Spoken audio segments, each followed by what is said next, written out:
হাতে নাও।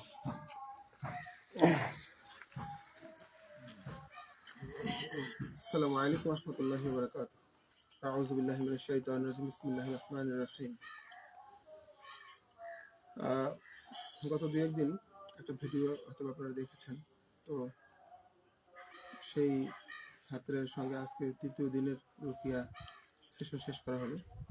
তো আজকে তৃতীয় দিনের রুকিয়া সেশন শেষ করে তার কাছ থেকে একটা ছোট্ট রিভিউ আপনাদের জন্য উপহার থাকবে।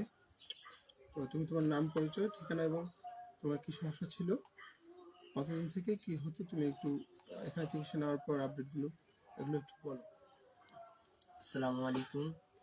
আমার নাম মুশফিকুর রহমান নিহাত, জেলা লালমনিরহাট, থানা আদিতবাড়ি। আমি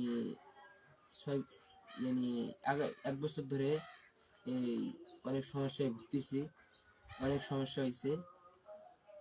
তারপরে এই জায়গায় চিকিৎসা হওয়ার পরে আলহামদুলিল্লাহ অনেক ভালো লাগতেছে। তোমার সমস্যাটা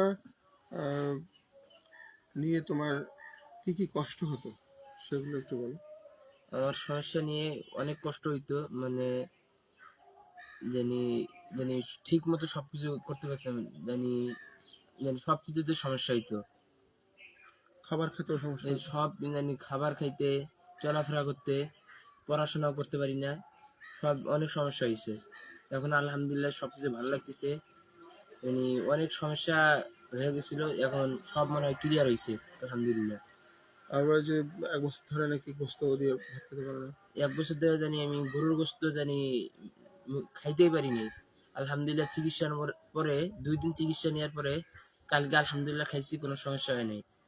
1 বছর পরে আমি আলহামদুলিল্লাহ গরুর গোস্ত খাইছি, আর কোনো সমস্যা হয় নাই। এর আগে আমি খাইছিলাম, অনেক সমস্যা হয়েছে, হাজির হয়েছে, অনেক অনেক সমস্যা হয়েছে। এখন আলহামদুলিল্লাহ অনেক সুস্থ। ওই দিনটা মানে গোস্ত খাইলে পরে হাজির হইতো? হ্যাঁ, হাজির হয়ে কি করতো? হাজির হয়ে আমার তো খেয়াল ছিল না, তুমি তো আর সেটা করতে পারো না। আমি সেটা কইতে পারি, কিন্তু হাজির হয়, অনেক কথাই কয়, আবার চলে যায়। এমনি দিন কাটছে, অনেক কষ্টই কাটছে। এই জায়গায় ঠিকানা পাওয়ার পরে, আসার পরে আলহামদুলিল্লাহ এখন সুস্থ আমি। আচ্ছা আচ্ছা। হাজির হওয়ার পর কি কথা কইতো? হাজির হওয়ার পরে ওই যে ওনার কাছাকাছি ছেলেকে আমাদের কাছে দিয়ে দে, তোর ছেলেকে আমরা নিয়ে যাবো, এইটুকুই বলতো খালি। তুই ছেলে ছেলে বলিস, তোর ছেলে তো পাবি না, তোর ছেলে আমাদেরকে দিয়ে দে। ওকে নিয়ে যেতে চায়? হ্যাঁ, ওকে নিয়ে যেতে চায়। নিয়ে কোথায় যেতে চায়? ওইটা বলে না, এইটাই বলে। আচ্ছা আচ্ছা। আর এরকম কতবার হয়েছিল? এরকম হাজির হয়েছিল? এরকম 10-12 বার হাজির হয়, কিন্তু কথা বলে না, হাসে কান্না করে, হাসে কান্না করে। যখন একটু গ্রামের কবিরাজ ডাক দেই, তখন একলাই চলে যায়। 10 থেকে 15 মিনিট থাকে, থাকার পর একলাই চলে যায়।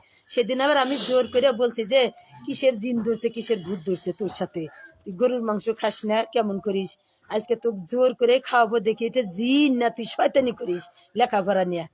পরে এই কথা কোয়ার সাথে সাথে একবারে জব, তুই ছেলে ছেলে করিস, তোর ছেলে আমাদের দিয়ে দে, তোর ছেলে আমাদের দিয়ে দে, আমি কি করব সেটা আমাদের ব্যাপার। ওই যে সেদিন বুঝলাম যে না, আসলে এর সাথে অনেক চিকিৎসা করার পর কেউ ওর এই চিকিৎসা ধরতে পারে নাই। কতগুলো কবিরাজ দেখাইছিল? কবিরাজের শেষ নাই, শোনা যে বলে সেইখানে যায়, এখানে ওই অমুক জায়গায় আছে, অমুক জায়গায় আছে, অমুক জায়গায় আছে, কওয়া দেরি, আমাদের যাইতে দেরি নেই।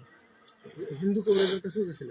হ্যাঁ, হিন্দু কবিরাজ একজন, মুসি, মুসি কবিরাজ 2-3 জন, আমি 2 জনকে দেখাইছি। তুমি 2 জনকে দেখেছো না? আর আমাদের সাতটি বাড়ি থেকে একজন মুসি, উনি কয় যে না, কোনো কিছুই থাকবে না, হাজির করাইতেই পারে না ওরা যে সামনে নিয়ে আসে, কয় এ বলে যে আমি পারবো, কয় এরা হাজির হবে না, ফাঁকে থেকে নজর করে। এই বলে ওই যে একটু তাবিজ দেয়, তেল পরা দেয়, নাই ওইগুলা থাকে, তাবিজও সাথে থাকে, হাতে গলা মাজায় সব থাকে, নাই ওর মতো হিসাবে ওই রকমই হয়। আমি কি আপনাদের কোনো তাবিজ দিছি? না না, এখানে কোনো তাবিজ নাই, এখানে সব কোরআনের চিকিৎসা।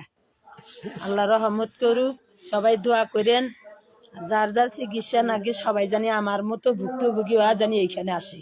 আমার চিকিৎসায় কোনো কুফরি কোনো শিরকি পাইছো? না, সব আমি কোনো ভণ্ডামি করছি? না আর যেগুলো দিছি এগুলোর মধ্যে কি কোনো খারাপ কিছু ছিল? না আল্লাহ আচ্ছা, তুমি তাহলে আমার চিকিৎসা এবং যেরকম তোমার অনুভূতি সবকিছুর উপর তুমি সন্তুষ্ট? হ্যাঁ আলহামদুলিল্লাহ। আলহামদুলিল্লাহ। আচ্ছা, তো তাহলে আপনাদের সবার জন্য মানে যারা এখানে দেখতেছে তাদের জন্য তোমার কি মেসেজ থাকবে, যদি কেউ এরকম সমস্যা থাকে অথবা যারা এরকম স্কুল মাদ্রাসায় পড়তে পারে না অথবা এরকম, তাদের জন্য কি মেসেজ থাকবে তোমার? এই যে জানি এই জায়গায় কোরআন দিয়ে চিকিৎসা হয়, কোরআনের উপর কোনো কিছু নাই আমি মনে করতেছি। এখন এই কোরআন দিয়ে চিকিৎসা করতেছে, এই জায়গায় আসা আমার মনে করে ভালো। যারা এরকম এই যে যারা এরকম রোগে ভুগতেছে তারা এই জায়গায় আসা তারা জানি কোনো ভণ্ডামি কবিরের কাছে না যায়, সরাসরি আমরা জানি তাও এখানে মনে আসে। করেন 30-40 টাকা কবিরাজ দেখাইছি, 1-1.5 লাখ টাকায় এদের পিছিয়ে খাটাইছি, কোনো কাজ হয় নাই। এতটা আল্লাহ এত রহম বছর এখানে ঘুরাইছি, আইসা সুস্থ। ওই টাকার 1 ভাগও এই জায়গায় দেই নাই। এত টাকা জানি ঘুরছি, এই ঢাকা, জামালপুর, অনেক জেলায় যাই এগুলো নিছি। কুড়িগ্রাম, রৌমারি, এগুলো অনেক জায়গায় দেখাইছি, কোনো কাজ হয় নাই। আচ্ছা, আল্লাহ ঠিক আছে, সবাই ভালো থাকবেন। মেসেজ ওইটাই যে আপনাদের নিজস্ব জ্ঞান গরিমাকে কাজে লাগাবেন, আক্কেল কাজে লাগাবেন, যে সব জায়গায় চিকিৎসা নিলেই যে ভালো হবে এমনটা নয়। কারণ ভুল চিকিৎসা যারা দিবে, যারা তাবিজ দিবে, যারা মানে কিছু এমন চিকিৎসা দিবে যেগুলো আপনি বুঝতে পারতেছেন না অথবা একটু উল্টাপাল্টা, মানে এগুলো আপনার কখনো কল্যাণে কাজে আসবে না। সব মানে নষ্ট আর কি, বেকার পরিশ্রম, বেকার পয়সা নষ্ট, আর কিচ্ছু না। তো ওইটাই তো বেকারই তো, আমরা যত টাকা পয়সা ডালছি সব বেকার। আচ্ছা, আমি এখানে যে জিনটাকে এখানে পাইলাম, এই তোমরা এখানে শব্দ করতেছো কেন?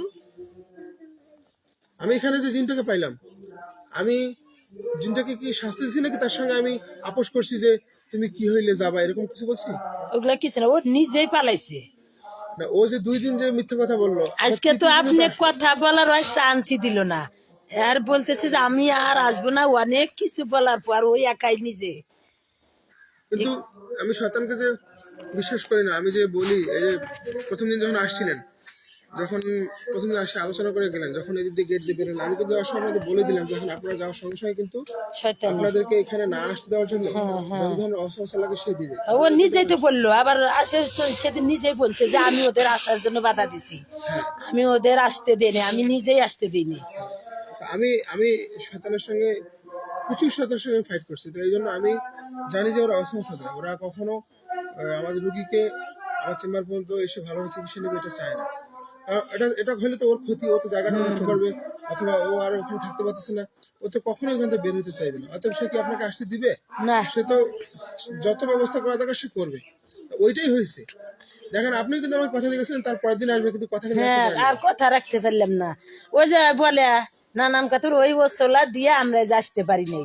হ্যাঁ, আর শেষ পর্যন্ত আমার প্রতি যতগুলো ভুল ধারণা আপনাদের ছিল সব সংশোধন হয়েছে তো। আল্লাহ রহম, এখন আমার ছেলে কোনো আর ইয়া নাই। তো ঠিক আছে, আপনারা আমাদের জন্য দোয়া করবেন, আমার যেন আরো বেশি ভালোভাবে আমরা মানুষের সেবা দিতে পারি, কাজ করতে পারি। দোয়া করি আপনি জানি মানুষের পাশে আরো দাঁড়াইতে পারেন। টাকাটাও বড় কথা না, টাকাটা বড় কথা না, মানুষের সেবাটাও পাওয়াই হলো বড় কথা। ঠিক আছে।